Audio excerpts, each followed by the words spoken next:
Hi there. This will be my last pathology for this week. Okay. Today or right now's feature of pathology will is called fibromyalgia and chronic fatigue syndrome. Okay.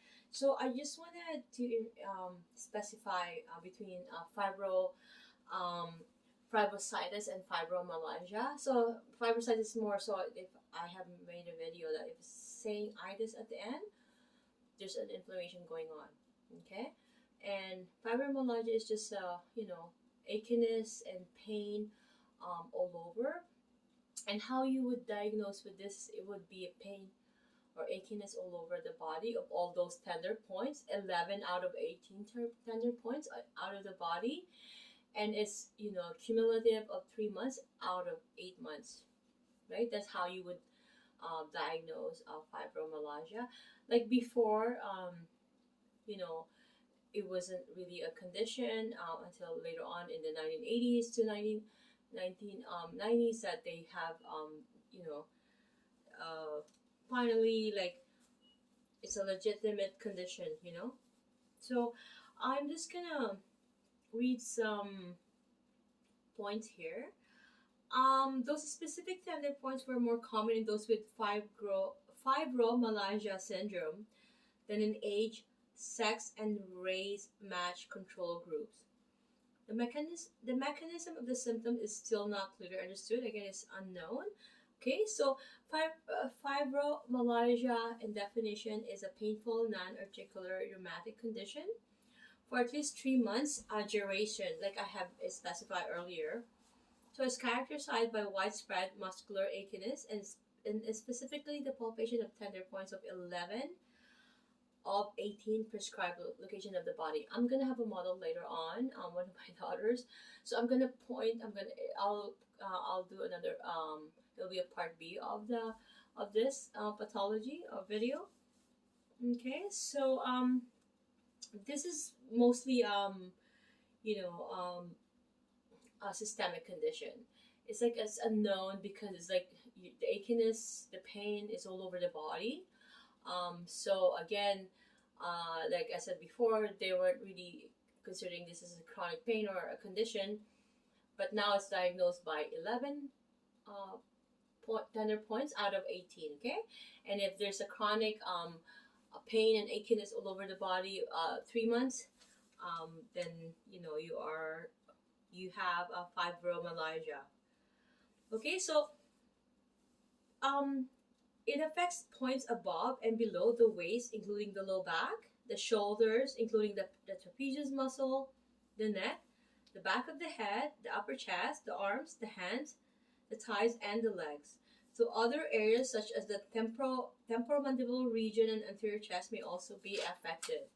Okay, so they are 18 symmetrical tender points. So symmetrical, not asymmetrical. Okay, of which at least 11 need to be found on examination for this to be confirmed. Okay,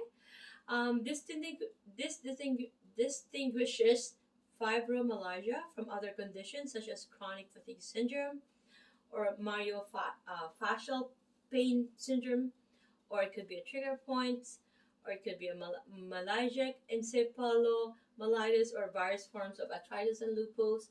So we're gonna have to rule this out or depute it, right? So usually the primary is categorized by two kinds: primary FM or primary fibromyalgia is a known cause. But then if it's secondary fibromyalgia, is you know um, there's an underlying condition. It could be a fall. Somebody fell on the floor. Somebody could have a trauma. Somebody had a whiplash or a strain or some sort. Okay, so I'm gonna just specify that it's more common in women and then men. So the ratio is 4:1, unfortunately. So it's just because women are more prone to having this type of condition. It's still not clear, but sometimes it's related to some genetic predisposition. Like it could be a familiar, contributing factor. If one of your relatives have it, you could have a tendency to have it, right? Or because your immune compromised, immune system is compromised. You had COVID before, and then after that, obviously your immune system is compromised, so you can have lots of like um, coughing because um, you're more prone for getting more infections. You're more prone for having any abnormalities or any dysfunction of more so the neuro vascular or the neuroendocrine could be slightly affected. There's also some evidence of a deficiency of serotonin due to abnormalities of serotonin binding to platelets. Okay, so this results in a negative effect on the pain inhibitory pathways of the nervous system. So the symptoms can be triggered or aggravated by overexertion, lack of exercises, the stress. Keep in mind, do not be stressed, guys.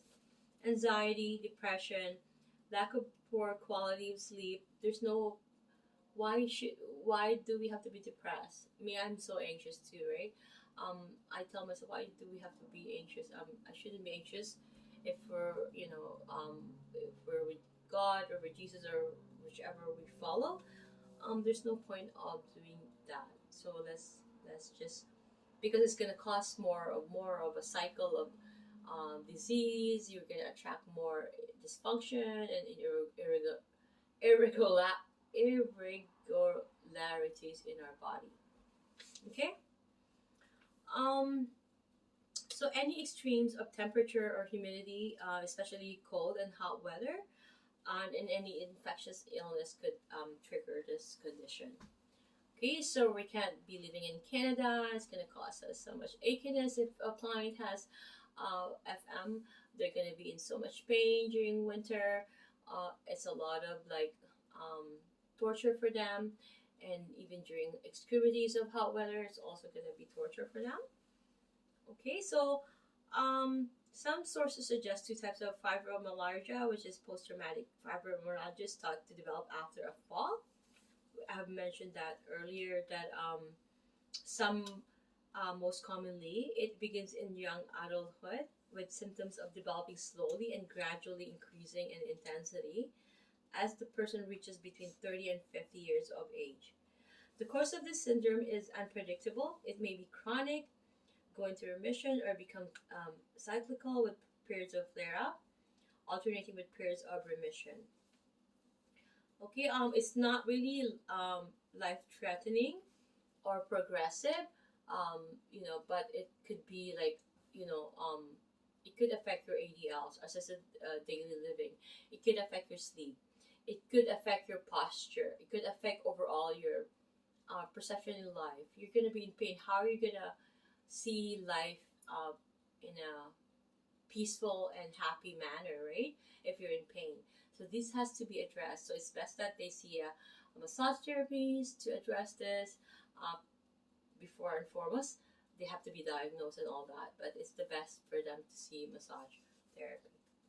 Okay, also they need to consider the psychological factors are present in some cases of FM, with anxiety scores significantly higher for those with FM compared to control groups.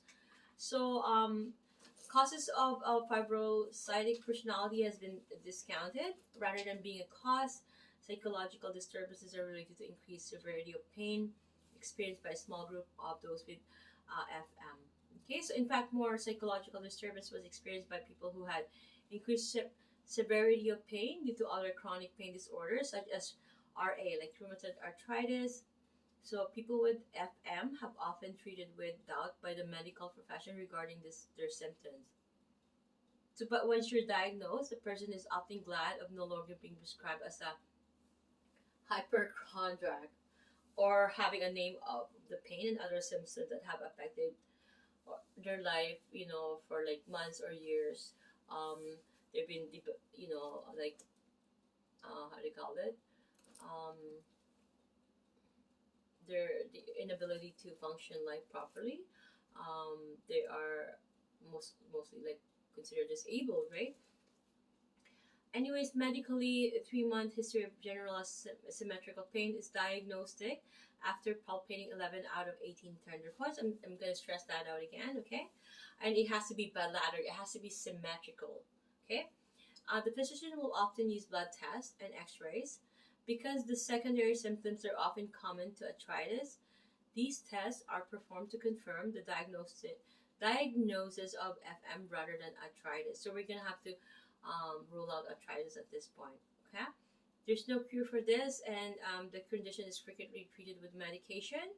Obviously, massage therapy is best. Also physical therapy and development of lifestyle management skills.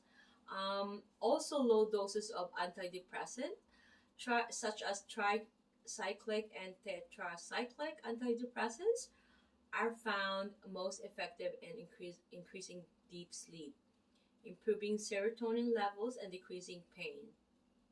Okay, so we encourage them to, like, have exercise, but we have to do it gradually, like baby steps. Okay, because they're in pain.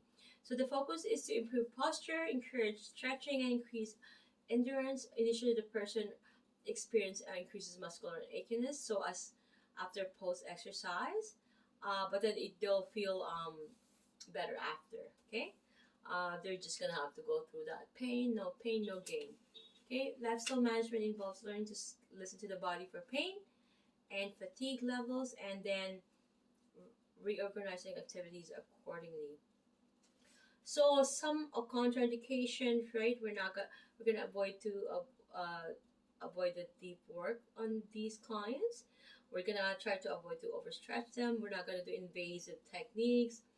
We're not gonna create any post treatment to them, because that will create more long lasting pain. They already have that. They're already going through. Why create that, right? So it has to be really, we have to be conscientious, and we have to have the skills to be able to know what type of treatment, what type of therapy that FM needs. Okay, we're not gonna put them in a prolonged treatment, and 1 hour is really so long because they're so exhausted. So we make sure that we're gonna limit the treatment to 30 minutes to 40 minutes. And me, I always wanted to um, brief, 40 minutes for regular, 25 minutes for there's anybody who's having other conditions, such as, like in this case, fibromyalgia, right? Um, if we can be them who has been taking frequently muscle relaxants, analgesics, and antidepressant that I mentioned, will be prescribed to help the client cope with the symptoms. So we're gonna have to just like modify the technique, or any we're gonna properly use the proper tools and proper techniques for these clients. Okay. We're gonna have to ask them so much questions. How were they diagnosed? If they are like having any other therapies, are they responding to it, and all that. We need to know that. So I'm gonna talk about quickly about the symptom picture. Okay. So the most common and characteristic symptoms of fibromyalgia is generalizing pain, which occur in 100% of those with this syndrome. So stiffness is also common, affecting 80% of those with FM, and is usually worse in the morning and in the evening. So a moderate to severe level of fatigue is experienced in approximately 85% of people with FM. So fatigue can lead to feelings of weakness. It is aggravated by physical activity and can therefore affect the person's ability to perform their ADLs. Okay? Poor sleep is common, and other symptoms that may be experienced is intolerance to cold, a swollen feeling in tissue, dysmenorrhea when women like me have like period issues. I always have dysmenorrhea, and up to now I still have dysmenorrhea at my age. Anxiety, palpitations,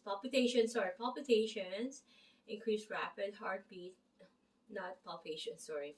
Altered sensations such as numbness, tingling, or pins and needles, usually in the extremities, but maybe in other areas. Dry eyes and mouth, skin sensitivities, and cognitive disorders, such as problems with memory and concentrations. Okay, we're gonna have to include those. Other conditions that could manifest will be the premenstrual syndrome. They're gonna be depressed. They're gonna have chronic headaches, migraine, insomnia, TMJ joint dysfunction, myofascial pain syndrome. They're gonna have some IBS, irritable bowel and irritable bladder syndrome, and also the chronic fatigue syndrome. Okay, I'm gonna have another video, and I'm gonna have a model to point out the 18 tender points for fibromyalgia. Okay, so there's gonna be a part B for this video. Oh gosh, my phone is like 3%.